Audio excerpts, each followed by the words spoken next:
Welcome back guys, nandito na naman po tayo nagbabalik mga kaborloloy. Nandito na naman po tayo para magturo po ng panibagong pagkakakitaan today.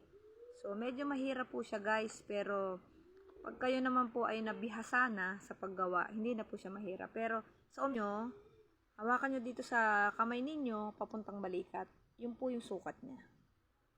Yan, ganyan. Diretso po nyo yung kamay nyo. Tapos mag-cut po kayo ng ganito kahaba.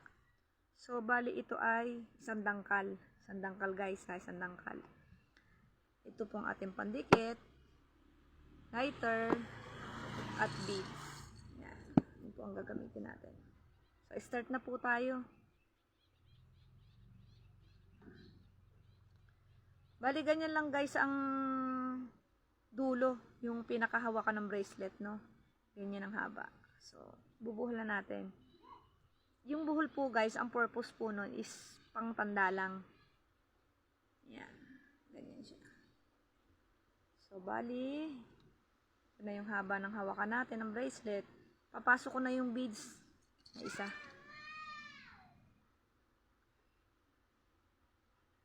Bahala na po kayo guys kung anong gusto nyong design na gagamitin nyo sa beads nyo. Sa akin ito pong mais. Mais po siya. Ngayon guys, di na ipasok nyo na po yung beads, 'di ba? Itong walang beads, yan po ang ating ililiko. Bali iikot, ano tawag dito? Bali ipipilipit natin na ganun papunta dito sa kamay na palasingsingan. Gaganyan niyo. Hawakan yung ganyan guys ha. Susunod nyo naman yung isa. Iikot nyo rin siya pasunod. Nga lang, isusuot nyo po dito. Yan. Isusuot nyo ganyan. Pag naisuot nyo na, isuot nyo dito sa ibabaw. Ito, dito. Sa pinakaibabaw niya. Susuot nyo ganyan. Balik ganyan. Magiging ganyan siya guys, oh. Nakabuhol. Baliktaran na buhol. Iaangat nyo siya dahan-dahan pataas. Papunta doon sa God. Po dun sa beads, no? Yan. Hilahin nyo guys. Medyo higpitan nyo ng konti para maganda tignan. Yan. Magiging ganyan na siya guys. Oh, di ba ganyan na siya. Kung saan yung walang beads nasa kapartner niya sa kabila, doon tayo maglalagay. So bali alternate siya pag ganun. Ganun, zigzag pag ganun tayo. Yan. Dito naman tayo sa wala, no? Pasok na natin. Bali guys, inano ko na to. Inanuhan ko na siya ng lighter, yung dulo niya, kasi nabubusal-sal pag leather. Yan. Doon ulit tayo, no? Ulitin ko ulit, ha? Bali, ganyan siya, diba? Ito, na walang beads, yun po ang ipipilipit nyo papunta doon sa may beads. Iikot nyo, no? Hahawakan ito ang palasingsingan at iaangat nyo pa ganon. So, isusunod nyo po ang isa. Susuot nyo dito. Ganyan. Diba, naisuot na? Tapos, isusuot nyo po doon sa ibabaw. Ganyan. Yan, guys. Ganyan po siya. Tandaan nyo po. Oh. Silahin nyo ulit, unti-unti pataas. Yan. Yan, medyo mahigpit na yan. Nakadalawa na tayo, no? Yan siya. So, ulitin ko ulit. Dito naman tayo sa, ito yung kapantay nito, na wala. Diyan natin isusuot yung isang beads.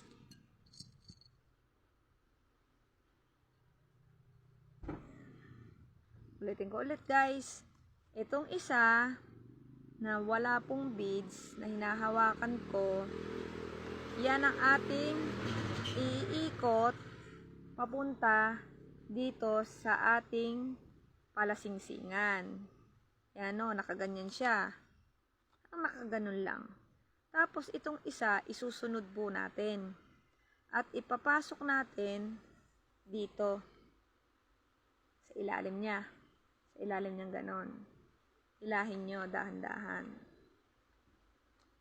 Pag naipasok nyo na pong ganyan, ipapasok nyo po dun sa ibabaw.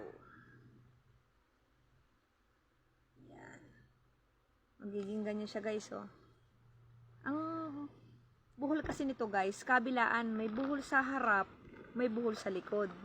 Ganun ang itsura ng kanyang pagkabuhol. Kasi guys, pag ordinaryong buhol lang, yung bubuhol nyo lang na ganun, ang pangit tignan.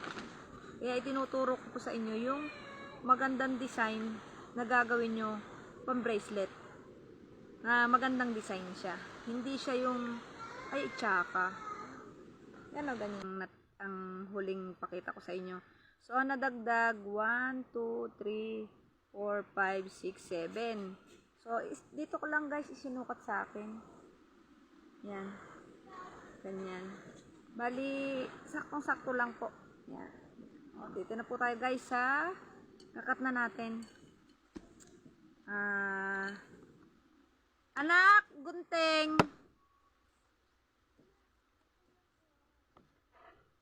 Bali, yung mga sobra niya.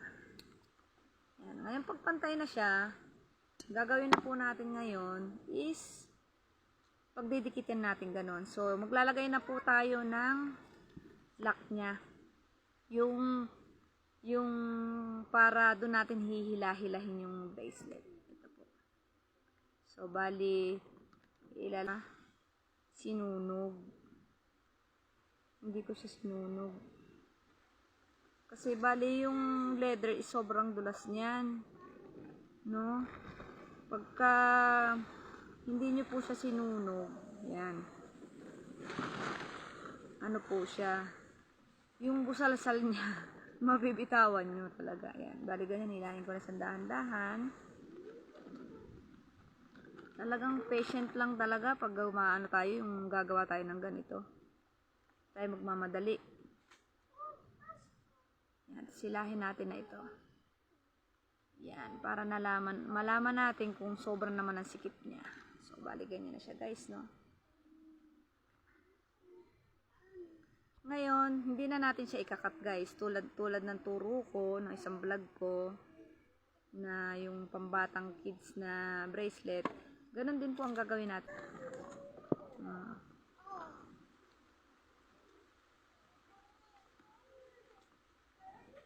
Yan.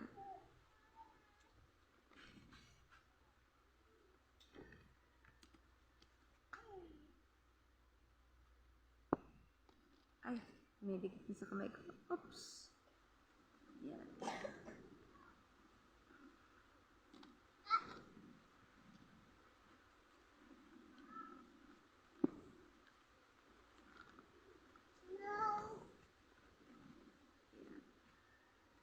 Yung mga dulo niya guys, nilagyan ko ng beads. Kasi tapos na tayo eh. Bali yun na lang.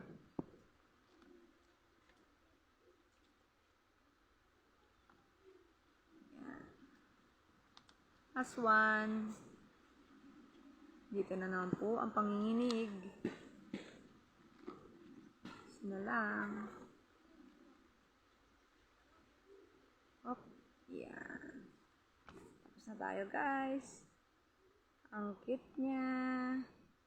Oh, di ba? Ito na. Oh, hilahin ko. Di ba? Ang cute niya. So, bali ganyan siya. Cute niya guys. Kaso dumidikit pa siya eh. Ayan. Patutuyuin ko na lang muna siya kasi dumidikit pa. Basa pang glue. So, meron akong isa pang gawa niyan guys. Ito. Bali, dalawa na siyang ginawa ko. Yan. Yung isa po kasing ginawa ko is basa pa. So, yan. Cute to guys, tingnan nyo.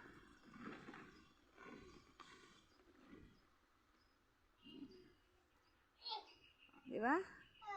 Sana naman po guys, may natutunan naman kayo for today sa aking tinurong bagong video na bracelet tutorial po, step by step.